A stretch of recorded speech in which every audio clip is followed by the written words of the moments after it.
Assalamualaikum warahmatullahi wabarakatuh. Hello everyone, my name is Kurnia Lestari. Firstly, let me introduce our group member first, which are consists of Djati, Ihsan, Fardhana, Ratni Maolani, Nurul, Huda, Maulina, Aulia Syarifah, and also myself.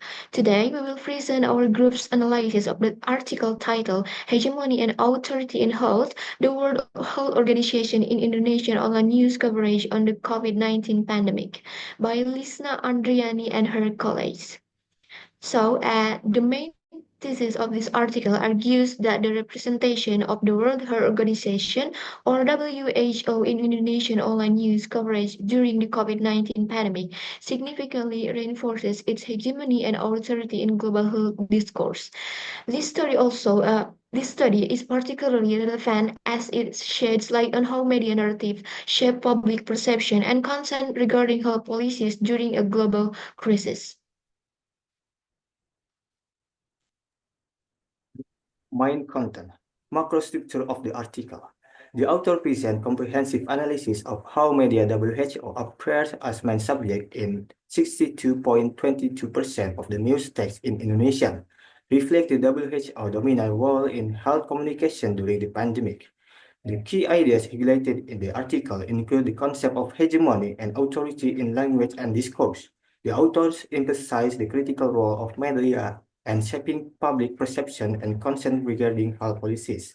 They found that the WHO authority is beneficial for providing reliable public health information, but there is also potential risk that this authority can be misused to promote specific interests, such as particular vaccine brands.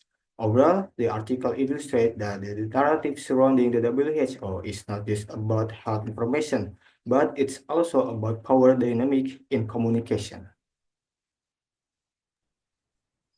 Okay, next look at the superstructure of the article. The authors have organized the article into several key sections. The introduction established the context and significance of the study, explaining why the representation of the WHO is crucial during the pandemic. The methods section described the data collection and analysis method used, including the selection of news article and the analytical framework applied. The findings and discussion section present the results of both macro and microstructure analysis, revealing how the WHO is portrayed in the media. Finally, the conclusion summarizes the findings and discusses their implication for understanding the role of the WHO and health communication. This structured approach allows the authors to build a compelling argument regarding the WHO's representation in Indonesian media. Next is the microstructure of the article. The author analyzes the specific language elements can convey their agreement effectively. According to Pandey, 2009, microstructure analysis with systemic functional linguistics is a meaning of discourse that can be tested by analyzing complex sentences and using verb phrases. Using high sensitivity analysis, the study found that the WHO is often placed as an sire in verbal processes, suggesting that the WHO is the primary source of information in news text. The WHO is also placed an actor in a material process, which strengthens its authority as a decision maker in global health policy. Key terms such as hegemony, authority, and critical discourse analysis are crucial in forming the discussion. The importance of language is evident in how authoritative language can use to reinforce the WHO's position as a credible source of information during the pandemic. These linguistic choices not only legitimize WHO's authority but also influence public perception of health policy.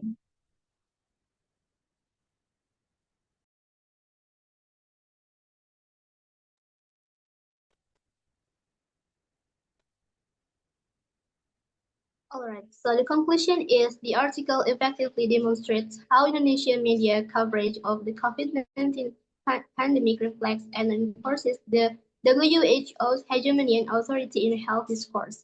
Through macro, super, and microstructure analysis, the authors provide a thorough examination of the WHO's representation in the media. The implications of these findings are significant. While the WHO's authoritative role is crucial for public health communication, there is a risk of potential misuse of this authority for specific interests.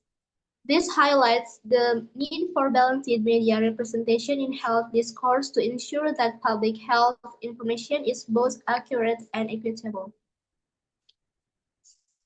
So thank you for your attention. If you have any question, you may ask on the chat box.